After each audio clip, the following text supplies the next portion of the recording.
फरियाद नहीं, रोज पसीना बहाए अपमान सहे, गरीब का घर फिर भी आबाद नहीं। कहाँ है न्याय, कहाँ है न्याय?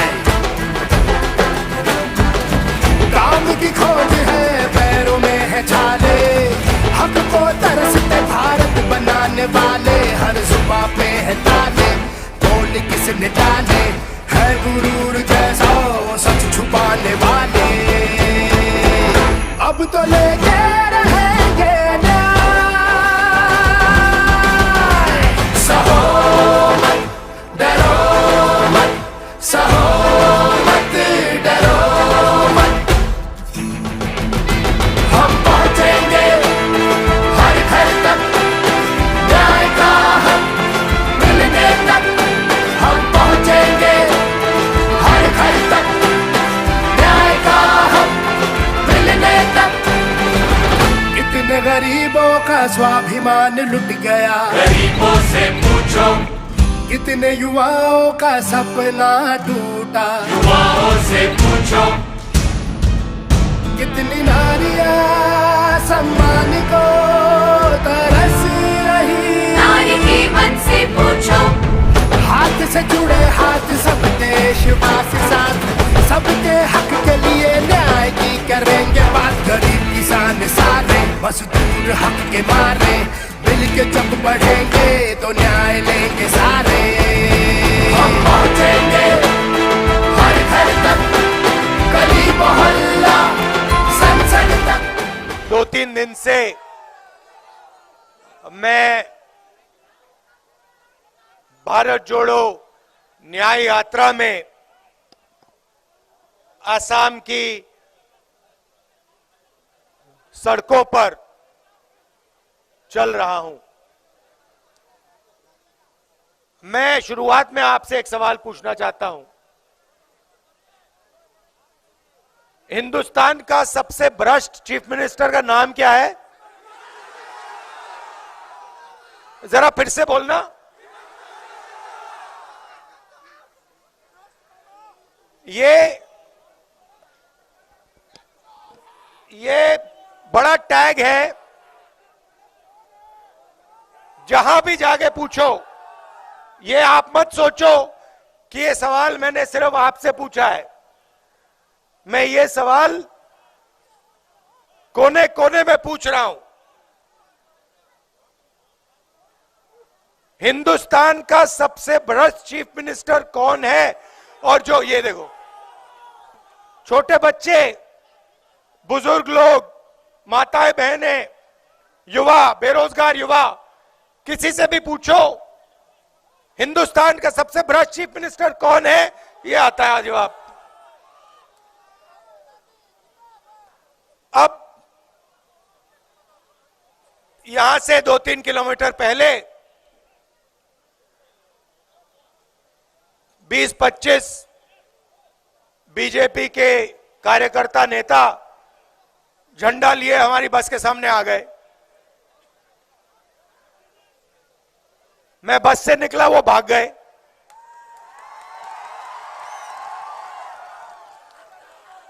मतलब क्या समझ रखा है इन लोगों ने कि कांग्रेस पार्टी बीजेपी के कार्यकर्ताओं से, आरएसएस के कार्यकर्ताओं से डरती है क्या? ये कौन सा सपना देख रहे हैं?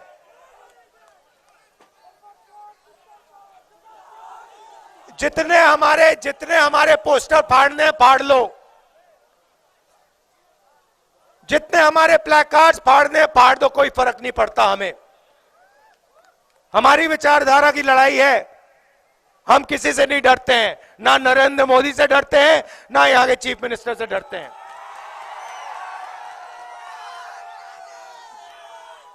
मगर बीजेपी के नेताओं को असम के युवाओं को बताना चाहिए कि आज असम के किसी भी युवा को रोजगार क्यों नहीं मिलता है। यहां के युवा स्कूल जाते हैं, प्राइवेट स्कूल में जाते हैं, जेब से पैसा देते हैं, उसके बाद कॉलेज जाते हैं, यूनिवर्सिटी जाते हैं, पढ़ाई करते हैं, कॉम्पिटिटिव एग्जाम लेते हैं और लाखों रुपए खर्च करने के बाद पता लगता है कि असम में युवाओं को रोजगार नहीं मिल सकता। कुछ भी कर लो, यहां पे आपको जॉब नहीं मिल सकता। इसका जवाब नरेंद्र मोदी और आपके चीफ मिनिस्टर को देना चाहिए। इसका जवाब नहीं देते हैं। आज मैं जो चाय के मैदान में काम करते हैं, मजदूर भाई जो चाय के मैदान में काम करते हैं, वो आए, मुझे कहते हैं कि बीजेपी ने अपने मैनिफेस्टो में वायदा किया था कि हमारा रेट बढ़ाएंगे, 350 रुपए का कर देंगे। मैंने उनसे पूछा क्या हुआ? कहते राहुल जी, बीजेपी ने हमसे सीधा अपने मैनिफेस्टो में झूठ बोला। फिर मुझे कहते हैं राहुल जी, जब हम बीमार होते हैं, एम्बुलेंस तक नहीं मिलती है, हमने अपने जेब से पैसा देकर एम्बुलेंस में जाना पड़ता है। उससे पहले 4 युवा आए, मुझे कहते हैं राहुल जी, हमारे जैसे 1,50,000 युवा हैं, हमने क्या गलती की? मैंने पूछा क्या हुआ? कहते हैं राहुल जी, 1,50,000 युवाओं ने सालों आर्मी में भर्ती करने की कोशिश की, टेस्ट लिया, रनिंग की, फिजिकल किया, मेडिकल किया। मोदी जी की सरकार ने हमें कह दिया, लिख के कह दिया कि आपको आर्मी में एक्सेप्ट कर दिया गया है। फिर कोविड आया, कहते हैं कि अभी ठहरिए, थोड़ी देर ठहरिए। कोविड आया है, कोविड के बाद में आपको आर्मी में लिया जाएगा। 3 साल 1,50,000 युवाओं को नचाया, कहा कि कुछ ही दिनों में हो जाएगा, कुछ ही दिनों में हो जाएगा। और फिर 3 साल बाद कहते हैं तुम्हें हम आर्मी में नहीं लेंगे, ना तुम अग्निवीर बन सकते हो, ना तुम्हारे लिए आर्मी में जगह है। 1,50,000 युवाओं ने आर्मी में जाने का सपना देखा था। असम में, नागालैंड में, अरुणाचल, कर्नाटक, यूपी, बिहार, मध्य प्रदेश, हर स्टेट में इन युवाओं ने अपनी जिंदगी के 3-4 साल दिए। हिंदुस्तान की आर्मी कहती है कि हमने तुम्हें एक्सेप्ट कर लिया। 3 साल बाद हिंदुस्तान की सरकार कहती है तुम्हारे लिए हिंदुस्तान की सेना में जगह नहीं है। तो यह सुनने को मिल रहा है। किसान आते हैं, कहते हैं खून पसीना लगा देते हैं हम, 24 घंटे खेत की देखभाल करते हैं, मेहनत करते हैं, रात को सो नहीं पाते, और फिर जब टाइम आता है अनाज को बेचने का टाइम आता है, हमें पता लगता है कि हमें सही रेट नहीं देती सरकार।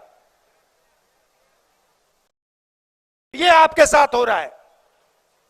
मेरे मीडिया के भाई बैठे हैं, खड़े हैं यहां पे, इनकी गलती नहीं है। ये जूनियर लोग हैं, कैमरा चलाते हैं, रिपोर्टिंग करते हैं। मगर मैं आपसे पूछना चाहता हूं, असम के टीवी पर आपने कभी बेरोजगारी पर डिबेट देखा है? कभी महंगाई पर डिबेट देखा है? कभी किसानों के बारे में डिबेट देखा है? कभी अग्निवीरों के बारे में डिबेट देखा है? नहीं। आपको बॉलीवुड के बारे में बता देंगे, ऐश्वर्या राय के बारे में बता देंगे, क्रिकेट दिखा देंगे, मगर जो आपके मुद्दे हैं, जो आपको चुभते हैं, जो आपका दर्द है, आपके जो सपने हैं, इनके बारे में आप इनके बारे में ये एक शब्द नहीं बोलते हैं। क्यों नहीं बोलते? क्योंकि कंट्रोल कहीं और है।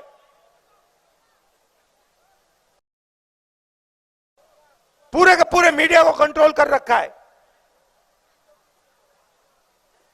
बीजेपी के नेताओं ने, और जो वो चाहते हैं मीडिया पे आता है। इसीलिए हमने निर्णय लिया कि और कोई रास्ता नहीं है, हमें कन्याकुमारी से कश्मीर तक चलना होगा, और इसलिए हम 4000 किलोमीटर कन्याकुमारी से कश्मीर चले, 4000 किलोमीटर। और उस यात्रा में मैं आपको बताऊं, सुबह उठते थे, रोज 25-30 किलोमीटर चलते थे, रात को हैरान हो जाते थे कि भाई थकान ही नहीं हो रही। जैसे आज सुबह हम निकले, 8 घंटे हम आपकी सड़कों पे चल रहे हैं, लोगों से मिल रहे हैं, गले लग रहे हैं, बीजेपी के लोग धमका रहे हैं, हमारे लोगों को मार रहे हैं, पीसीसी प्रेसिडेंट को मारा, मगर कोई थकान नहीं हो रही, कोई थकान नहीं हो रही, कोई फर्क नहीं पड़ रहा। और मैं अपने आप से पूछा भी क्यों हो रहा है? ये इसलिए हो रहा है कि असम की जनता का प्यार, असम की जनता की शक्ति हमारे साथ है, ये इसलिए हो रहा है। और इसलिए मैं आपका धन्यवाद करना चाहता हूं। हम यहां भारत जोड़ो न्याय यात्रा में आपकी बात सुनने आए हैं। लव यू ब्रदर, आपके हम बात सुनने आए हैं, किसानों की बात, मजदूरों की बात, बेरोजगार युवाओं की बात, जिनको सेना से हटाया गया उनकी बात, और अंत में 15-20 मिनट हम अपनी बात रखते हैं। और असम की जनता ने, मैं आपको बता रहा हूं, पिछले 2-3 दिन में दिल खोलकर हमें, दिल खोलकर प्यार दिया है। ये 10-15 लोग हैं बीजेपी वाले, झंडे लिए घूमते हैं, नारे लगाते हैं, मगर असम का जो आम आदमी है, जो युवा है, माताएं बहनें हैं, किसान हैं, मजदूर हैं, इन सब ने दिल खोल के हमें प्यार दिया है, पूरी की पूरी शक्ति हमारी यात्रा में दी है। इसके लिए मैं आपको दिल से धन्यवाद करता हूं, और ये कभी जिंदगी भर मैं नहीं भूलने वाला। और देखिए, बहुत बड़े नेता आए हैं, बड़े बड़े नेता आए हैं, बड़े बड़े नेता चले गए हैं, और जितना उनमें अहंकार होता है, जिनके उनके दिल में नफरत होती है, उतनी जल्दी वो जाते हैं, गायब हो जाते हैं।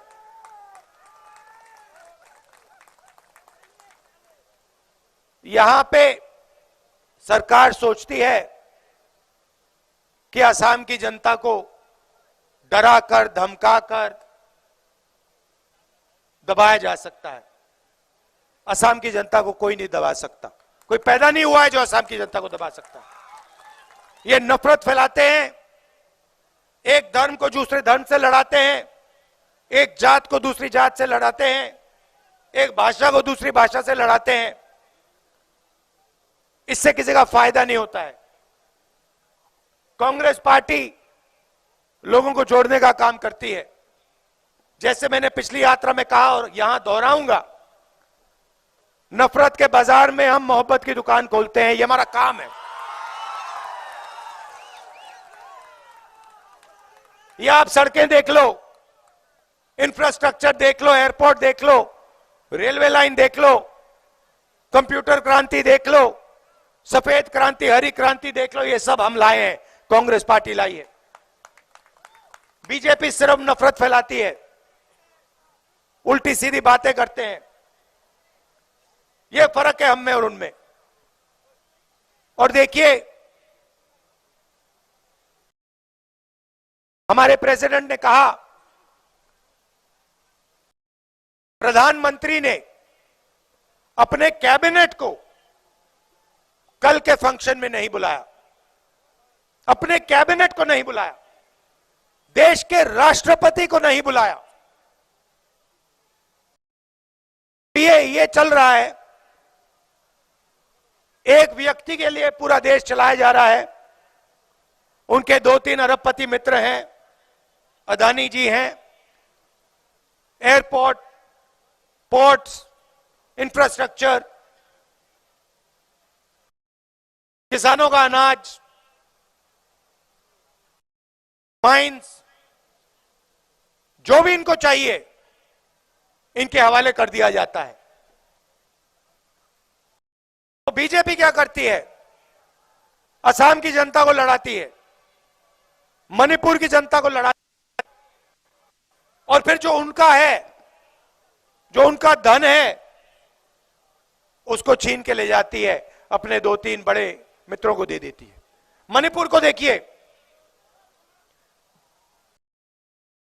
आग लगा दी वहां पे,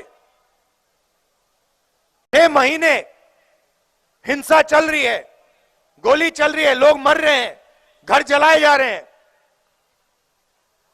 और देश का प्रधानमंत्री आज तक मणिपुर नहीं गया। कांग्रेस का प्रधानमंत्री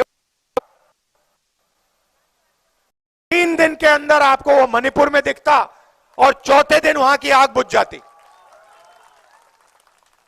ये नहीं है भाई और बहनों कि हिंदुस्तान की सरकार मणिपुर की आग को नहीं रोक सकती है। अगर प्रधानमंत्री ने सेना को ऑर्डर दिया तो 3 दिन के अंदर हमारी सेना मणिपुर में आग बंद कर देगी। अगर बीजेपी लोग नहीं चाहते कि मणिपुर में आग बंद हो, इसलिए प्रधानमंत्री वहां नहीं जाते हैं, इसलिए प्रधानमंत्री सेना को ऑर्डर नहीं देते हैं कि यह तमाशा बंद करो। भारत जोड़ो यात्रा का यही लक्ष्य है। मणिपुर में हम गए, हमने भाईचारे की बात की, लोगों को जोड़ने की बात की, उनका दर्द समझा, उनके साथ गले मिले, और वही काम हम असम में कर रहे हैं, वही काम हमने अरुणाचल में किया, वही काम हम बंगाल में करने जा रहे हैं, महाराष्ट्र तक। आपकी आवाज सुनने, आपका दर्द समझने, के साथ खड़े होकर जो आपके मुद्दे हैं उनके लिए लड़ने, हर सड़क पे, हर कोने कोने में असम की जनता आती है, मुझसे गले लगते हैं, कोई फूल देता है, कोई चॉकलेट देता है, कोई गमछा देता है। तो इस प्यार के लिए दिल से आपको धन्यवाद करता हूं। और दिल्ली में मैं आपका सिपाही हूं। कोई भी बात हो, चाहे चाय गार्डन की बात हो, युवाओं की बात हो, जो भी आप चाहो, हम ऑपोजिशन में हैं, पार्लियामेंट में रख सकता हूं, और जब सरकार में आएंगे, असम में आएंगे, दिल्ली में आएंगे, तो पूरी आपके साथ मिलकर आपका काम करेंगे। धन्यवाद। जय हिंद।